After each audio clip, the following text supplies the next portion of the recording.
Wow. Those are some really bright lights. I really wish I could make eye contact with all of you while I'm talking. But yeah, so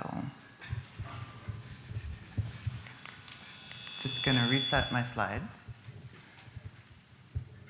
There we go. That looks good. So, hi, my name is Jain. I am here to talk to you about 3 ways to not use Selenium. So I thought I would do a little bit of introduction. I really thought people were going to laugh at the slide. Oh, well. So I really hope y'all enjoy this presentation, but like Mitch Hedberg once said, you can't please all of the people all of the time. And last time, all of those people came to my presentation. So, yay! Okay, cool. You guys are good with jokes. Okay, so I work at Blackboard on the Learn project. Wow, there's a lot of feedback. I work at Blackboard. I work on the Learn project, and if you don't know what that is, we will talk about it in a moment. I do automation, and I do kind of a lot of it. So we use Selenium to automate UI tests at Blackboard. And as you'll see, we do a lot of that. So I'm going to talk to you about 3 ways to use Selenium better by using less of it. And I'd like to give just a little outline here. This is what we're going to be talking about today. We will start off with what we do with Selenium at Blackboard, which I think you probably already know a little bit from Kurt and Wes's talk yesterday. So I'm going to answer all of these questions and hopefully introduce a technique that'll be new to some of you who are doing automation. So, like I said, the what, we will talk about how we use Selenium on Learn. And we're going to look at some really exciting numbers, and I think they'll make people happy. We will talk about why we would sometimes want to use less Selenium in our tests.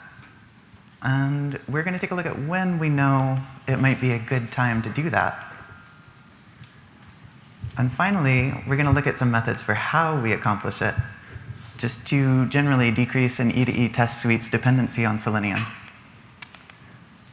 There will be a code example for one of the less commonly used methods. Yay! Everybody likes code, right? Yeah. Yay, code! Ooh, wow, feedback. I'm going to try and keep it down. I'm usually a little more high energy than this, sorry.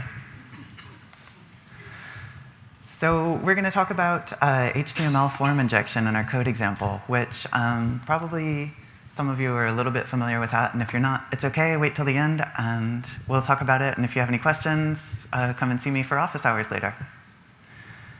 So first, let me tell you a little cautionary tale.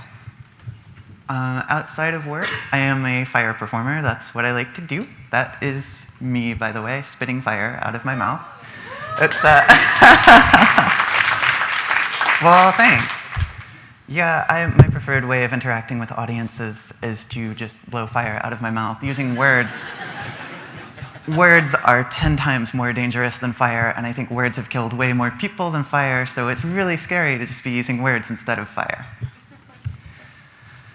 So I'm going to show you, and this is just a brief aside to introduce what I do. And this story is kind of a metaphor for testing, and I think it'll become obvious why in a minute. This is my favorite prop. It is a fire staff. It's like just a normal stick, except it, also is on fire. I'm not allowed to do that right now. And they told me not to bring any fire, so I just left all the fire in my car. I'm sure my car will be fine when I get back to it. So yeah, I'm just going to show you. One of my favorite moves with a fire staff is to weave it under my legs like this. And audiences love that move because it's scary. Like, you can actually see fire touching the skin of my legs when I do it. So I guess I should mention, too, that this is actually a story about a time that I lit my own butt on fire. I know, right? Embarrassing. Anyway, So I was at a burn once. That's what we call it when we gather in someone's backyard and drive their insurance prices way up. And I was wearing a really gauzy skirt. It had a lot of airflow, which is great for your skin when you're burning because fire is really hot. You sweat buckets. Unfortunately, airflow is also really good for fire. So I think you see where this is going. I did one of my very favorite moves, that weave under the legs that I mentioned earlier. It is, I just want to say again, a very dangerous move. I was extremely cautious and calculated with my movements. It's hard to hold the staff and the clicker. There we go. And yeah, I weaved the staff under my leg.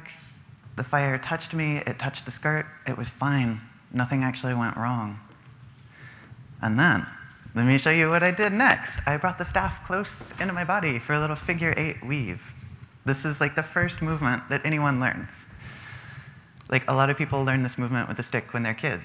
It's super easy. If I have done it once, I have done it like 1,000 times. So, as you can see, it comes really close to my body. I didn't think about it. It's not a dangerous move. Everybody learns it. It's a beginner move. And well, in fire performance, it is not a matter of like if you burn yourself. It's a matter of when. And when you are wearing a very gauzy cotton skirt and it catches fire from the torch head touching your body, when is about 4 seconds from now. So we were prepared. I had a safety. Everybody has a personal safety when they burn. If they don't ever hire them. They're terrible. But you have to have a safety standing there with a smother blanket, which I did. And he put the fire out, unfortunately, by smothering it against my skin. So I didn't escape injury, but I'm okay now. We put the fire out quickly, but not quicker than 4 seconds.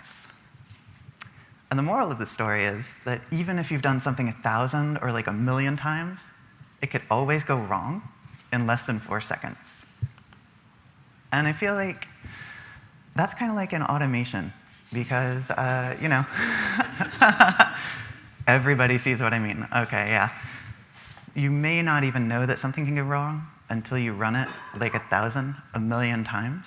And then it all goes like completely wrong, bursting into flame in about 4 seconds. So always be cautious. So with that cautionary tale out of the way, let's talk about what we do at Blackboard.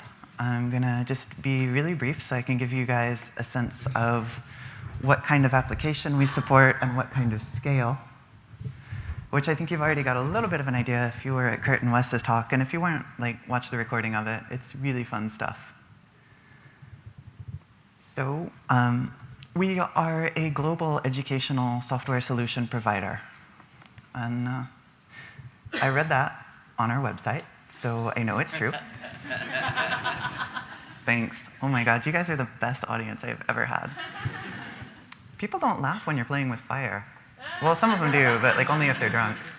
So we have like over 30 products. If you've ever taken an online course, you've probably used one of our products or something like it, one of our competitors. If you haven't done that, if you've taken an online quiz, it actually is not anything like that at all. But it's similar, you know, it's close. We do offer software that handles quizzes, tests, and homework integration. And one of those products is Learn, which has been around for a very long time. It is our flagship learning management solution, and it needs to be reliable and stable under extremely heavy use. So think like midterms and finals and a network of college campuses, and everybody is logging in to turn in their midterm or final homework like at once. And so yeah, I work on the product development team for Learn. And our main UI test suite, I don't have a pointer, but I'm just going to point. Y'all can see roughly where I'm pointing, right? Our main UI test suite comprises over 700 tests at last count in September. It runs against each and every commit that gets pushed up to our bit bucket. And then that's anything on a feature branch or a development branch. And it also runs against every approved pull request. including even just during the development of new tests. We run tests against our tests because we do a lot of testing, I might have mentioned earlier. So we have an additional suite mentioned in the blue square of 185 tests. That's our critical usage and slow test suites. It runs against every development branch build that we do and every release build. Critical usage is tests that find previous regressions and make sure that they haven't recurred. Slow tests are anything that takes more than 2 minutes start to finish. That is just unacceptably slow for us. To be honest, it's more like anything that takes over 40 seconds. We don't really have a lot of tests that run longer than 30 or 40 seconds. So we run an average of 330 test suite runs per day. Entire suites, not individual tests. And that's just on my side, on the learn side. We have another team, Ultra, that counted in, it probably accounts 1,000 test suite runs per day. Yeah, sorry, testing the captioners. Accidentally said 100. So our new tests are baked in a test oven. It does 30 trial runs of each test, and that's just to ensure that it's ready for daily use, reduce erratic behavior and all of that. If you're going to commit a test, it has to go through the oven and run 30 times with no issues. So through parallelization, we've reduced the actual runtime of this ungodly large suite of tests of over 700 tests from several hours when it was running just end to end. You get Selenium, you have a new session, you run your test, you back off, you do another test. It took hours to do all that. And we've got it down now to about 4 minutes of total Selenium runtime. And I think, don't quote me, but it might actually be slightly less than that. I was just giving a conservative figure. So let's go ahead and take a closer look really quick at one of our test reports. And we can see a little bit about what these numbers represent. We write only happy path automation. I guess y'all are familiar with the term happy path, right? I think everybody uses that. I hear some murmurs that sound like yeses, so I'm going to assume that's a yes. So we don't do any negative test cases or any edge cases, except where absolutely necessary. We just kind of filter out most of our negative test cases. Obviously, you want to make sure that if you're logging in, your login fails appropriately if you give it the wrong data. But for the most part, we avoid negative and edge test cases. And so as you can see, our tests, this is from our Allure report, by the way, our tests average in that space between about 10 seconds and under 40. We have a few outliers. A minute is a very, very, very long test for us. And you can see there's extremely few of those. So we filter our test cases kind of according to a risk assessment matrix. And we sort of do it Google style. We only automate tests kind of at the intersection of reliability and necessity. So if a workflow we think it's not likely to be reliable, we need to automate tests around it to make sure that, we get it stable before we ship out any changes to it. And if a workflow is really, really central, like I'm turning in homework or I'm grading tests, then it absolutely cannot fail. So that's necessity. And we find critical tests at that intersection. So why would we want to use less Selenium? Because Selenium is great. We're here at SeleniumConf, so obviously we're all at least interested in Selenium, if not actively using it already. So why do we want less of it? And that's because we want to use it better, faster, stronger. No Daft Punk fans? Okay, cool. Okay. So I'm going to talk really briefly about some principles for Selenium usage. I feel that every test should be as efficient as possible. That means running fast and doing as few things as possible, just kind of mechanical efficiency. Every test should be independent. You should not have a test that depends on another test case, especially if you're doing parallel testing. That is impossible. You can't have a test depend on a certain test being run beforehand. So independence, avoiding order dependencies, if you're familiar with the term. And tests should be able to practice good isolation. They should isolate the target system, only perform the functionality that's absolutely necessary to make that work. And we'll see an example workflow of that really shortly. But first, I want to take a look at what can happen with just one refactor to follow these principles. So here's a couple more exciting numbers, and I think they're really good. I recently did a refactor of our login code, and every practice run of this, like, I had to remind myself, don't say we, say I, because I actually did it. But I like saying we about everything, because we're a team, right? So I refactored login to use a backend process for increased performance.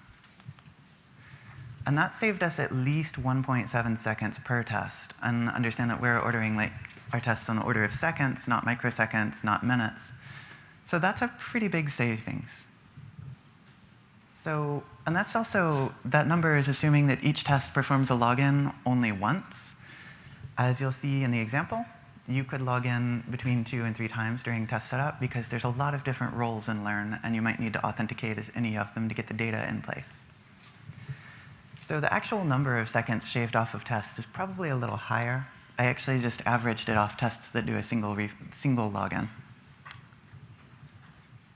This initial refactor also saved us 60 seconds on our entire API test suite run. So that brought it down from 90 seconds to 30 seconds of runtime. I did the refactor again, actually, because I was using, I think, rest assured. And I brought in Apache's HTTP client library, which, if you're familiar with it, you know why it's wonderful. If you're not, I should tell you that it's a really wonderful Java library. It's thread safe. It allows you to do lots of parallel execution, which allowed us to, well, it allowed our team to bring the total execution time by taking advantage of the parallel execution down to 8 seconds. And that's for our entire API suite. So that's a pretty good savings. You can see it visually on the right here. That's over an order of magnitude in time savings.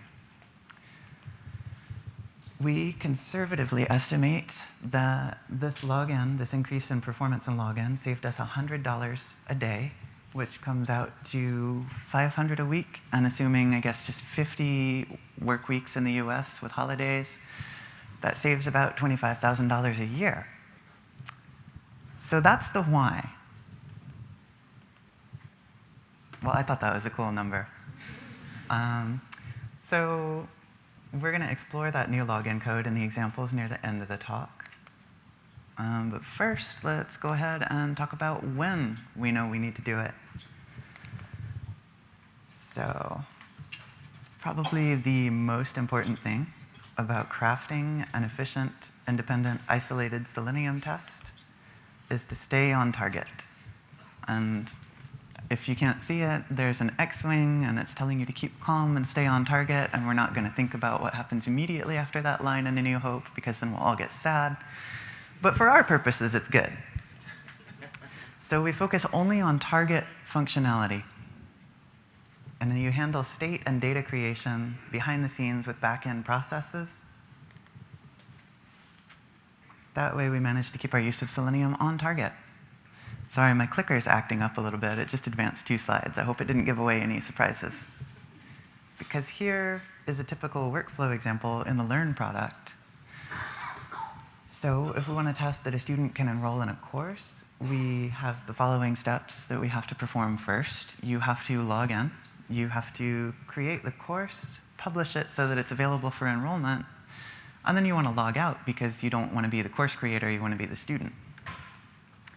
So you log in again as the student, you find that course in the search interface, you enroll, and ideally you log out and don't just abandon your session, but I guess, you know, if we're being realistic about college students, they don't always remember to log out. So anyway, where can we reduce Selenium interactions in this workflow to increase our efficiency, isolation, and independence? There are only 2 targeted functions that are absolutely central to the test case, and that's finding the course and enrolling in it. So refactoring to stay on target here means that we're going to replace all of these workflows with back-end processes. We want to handle login, course creation, course publishing, log out, and log in again, all of that. And I wanted to talk about why we can save so much time and money refactoring login to use a back-end process everywhere except the login tests. And I guess I should preface this by saying that it's an illustrative example. This isn't the only place that this could happen in our application or your application, but our login screen in Learn is extremely customizable. It's able to function as a tab, as seen in this example from, I think this is Old Dominion University. And then it's also able to function as a separate portal in this example from University of Arkansas. And that's the login screen. You can see, I don't know if you can read it in the back, but it just has a username field.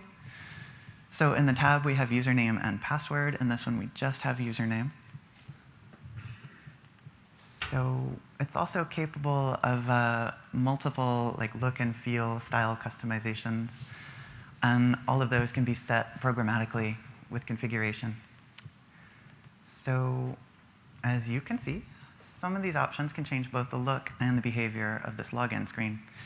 And I'm sure you can think of in your own applications examples of where functions might change. They might change due to style customizations or things like that. So replacing that step alone creates more reliable tests by eliminating any potential downstream failures, which any downstream failures from UI customization would now be eliminated because we're targeting the UI for login with login tests only, and then other tests are focusing on their own separate code. So ideally, unless the backend process fails, no other test should fail except the login test. Sorry, I got to keep the captioners on their toes, right? Those guys do a great job, by the way. So let's see, I diverted a little bit. Oh, that's amazing. Oh, thank you so much. I gotta say, I am actually mildly dyslexic, and having captions to follow when someone is talking in a movie or even in a presentation is a huge benefit for me. It helps me stay with the conversation, so I love what they're doing. So we were talking about the login refactor. Aww. So the login refactor, we were talking about how it boosts speed. It saves us a lot of money. And with these refactors, we can stick to our principles. Our test is more efficient. It uses Selenium only for what it's best at, which is UI interaction. And if you're creating a user session, you don't really need to use Selenium for the UI interaction of the session creation every single time. And the test is independent. Whoops. It double advanced on me again. It's responsible only for its own state and data, and it's completely independent. It doesn't rely on any other tests. The test is fully isolated. Selenium is only used for target user interaction to make sure that you can find a course in Blackboard and enroll in it. And that reduces failures from unrelated, maybe upstream interactions. So with all that being said, we will move on in the next section to talk about how we refactor setup steps and tests. Right after we pay the cat tax. And I'm going to try and move it along a little bit. It's a threadable process. It's adorable. I'm going to try and move it on a little bit. I see that we've got about 15 minutes left. If I miss anything, come and see me in office hours, and we can talk about anything and everything. So how do we do these refactors? We have three main methods available to us. We have database interaction, performed in Learn with our developer's own backend code. RESTful API transactions are performed using JSON data. HTML form injections, they're kind of a hybrid approach between UI methods and backend HTTP transactions. So they use the same forms that a user would, so you know that your data is in a good state. So we're going to talk briefly about the advantages and the disadvantages of each. There we go. So database transactions, they are really quick. And they have to be because we use database interactions in production everywhere. So the method is friendly to legacy applications, and they work well in serial tests. But unfortunately, they don't work very well if you run a lot of tests in parallel. If you do that, you will really quickly DOS your database. Ask me later how I know.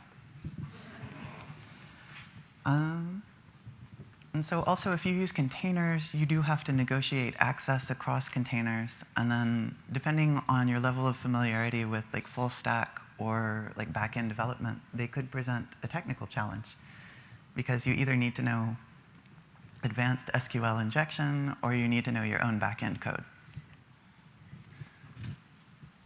So the REST API, if you have one, you should use it because it is extremely fast.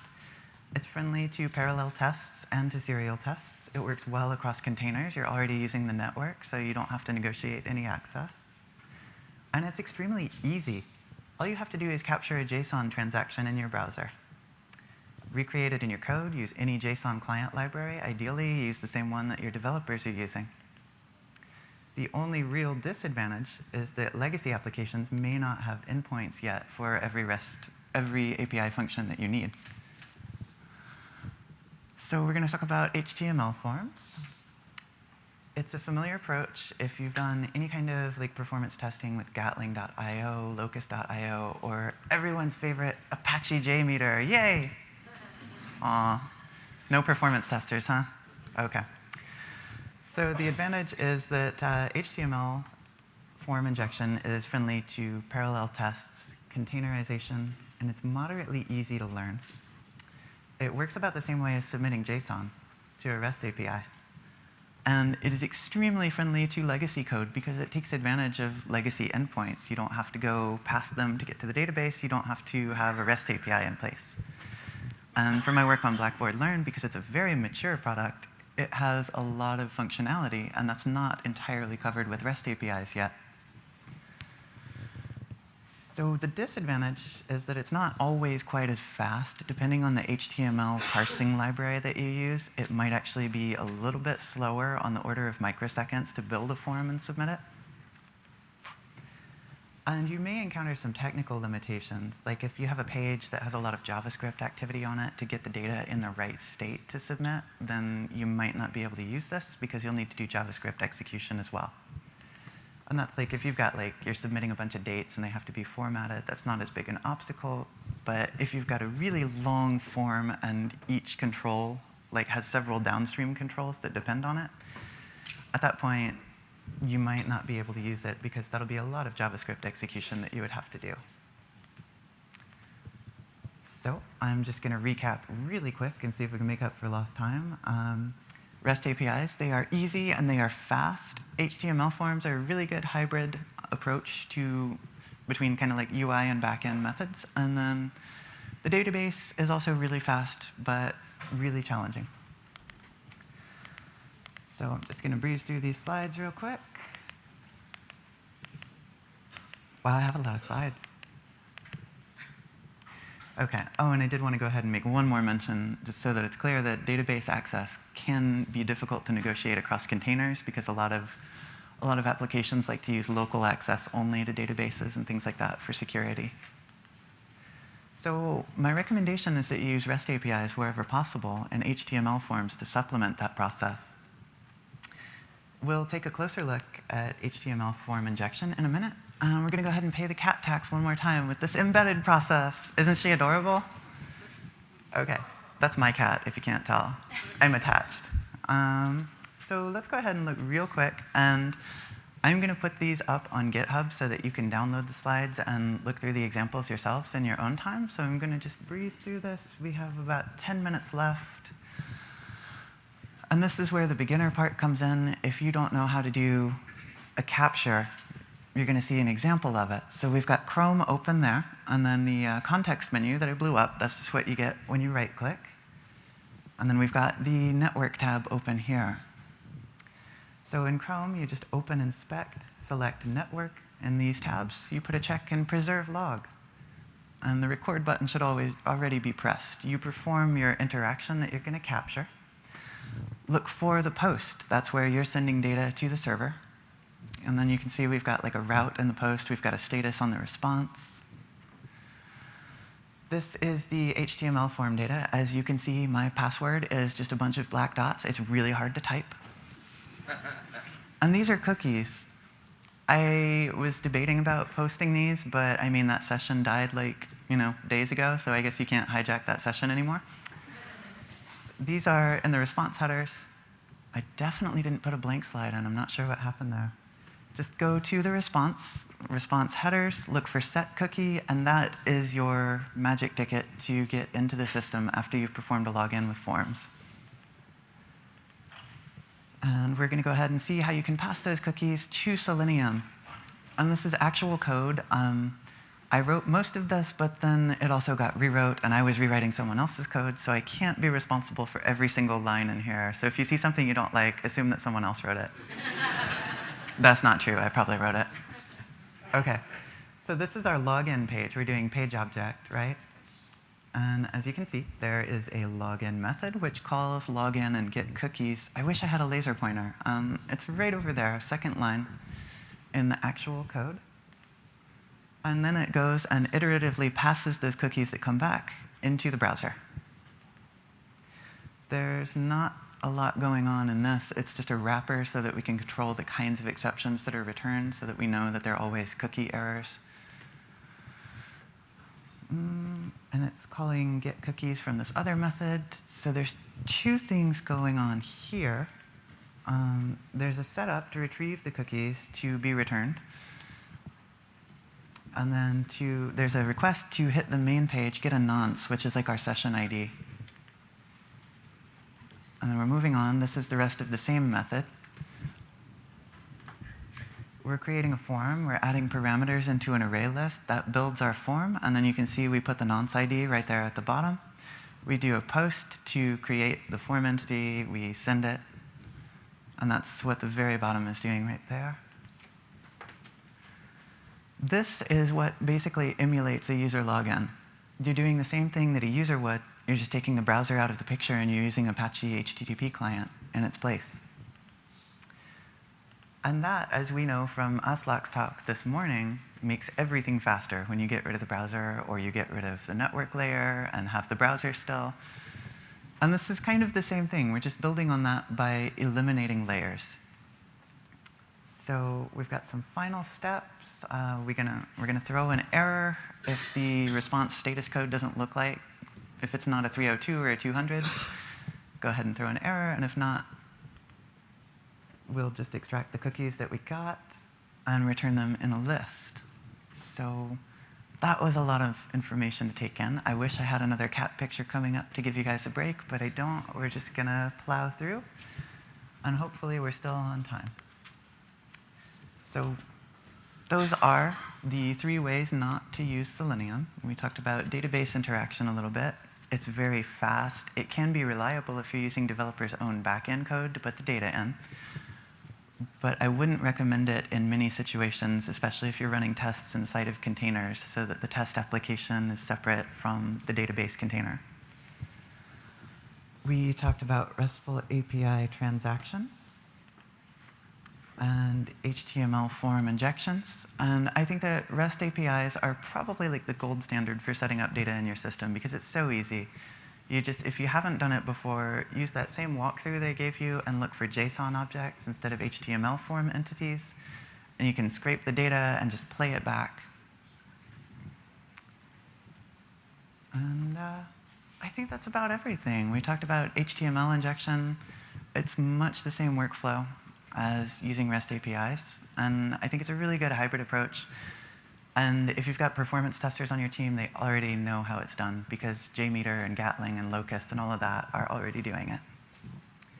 So also, if you didn't see it, we do a lot of massive parallel testing using AWS Lambda at Blackboard, and I really think you should check out the recording. And I'm not just saying that because I like Kurt and Wes. I really think it's a good idea. But also, Kurt and Wes are really cool. I work with them, and they're really fun people. And that's about it for my talk. We've got, let's see, some credits and some little thank you shout outs. Thank you to all the people that helped me get ready for this talk. I am an over-prepared person when I actually prepare for anything, so I made them listen to it about 30 times collectively. So thank you, Ashley. Once I got my, where are you? There you are. Thank you so much. Once I got my talk approved, she sat through a million practice runs. And thank you, Joe. You're in the back somewhere. I know you're hiding. Thank you, Joe. You're amazing. OK, so there are some credits for the images, and then we've got some references. If you want to go download this later, there's a link. You can take a picture of it. I will get the latest edition, because I don't know about you, but I don't ever finish talks, presentations, or anything. I just abandon them, like Lake Da Vinci says. Art is never finished, only abandoned. So I'll go put the final production version up on that GitHub if you want to download it. And there are some useful information here on JSON lint and JSON editor. If you haven't done JSON captures, these are amazing tools. You grab JSON, paste it in there, it will format it for you. JSON editor actually has a visual representation. And I didn't think we'd actually have time to show these tools. And I didn't want to risk the wireless, because I know conference wireless always gets really overloaded with people in the audience. So go ahead and check that out if you want to get into JSON injection. It will really point you in the right direction. And that's it. We hit the blank slide. We're good. Thank you, everybody.